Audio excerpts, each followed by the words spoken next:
పగ, పంతం చాలా ప్రమాదకరమైంది. పగ నన్ను నాశనం చేస్తుంది, ఎదుటోని కూడా నాశనం చేస్తుంది. ఎవరి మీద మనం పగ పెట్టుకోవద్దు. ఎవరి విషయంలో మనం పంతంగా ఉండొద్దు.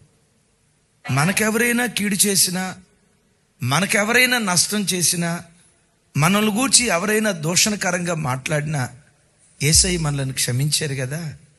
క్షమించి యేసయ్య మనలను ప్రేమించాడు కదా.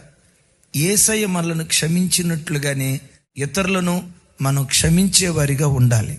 యేసయ్య మనకు నేర్పే దివ్యమైన పాఠం ఏంటంటే, పగలు పంతాలకు వెళ్లకుండా ఎంత కీడు చేసిన వాడినైనా క్షమించి ప్రేమించే వ్యక్తులుగా మనం దేవుని సన్నిధిలో బ్రతకాలి. పగ, ప్రతీకారాలతో మనం రగిలిపోయే వ్యక్తులుగా కాక క్షమాపణ, ప్రేమతో బ్రతికే వ్యక్తులుగా యేసయ్య మనందరినీ దీవించును గాక.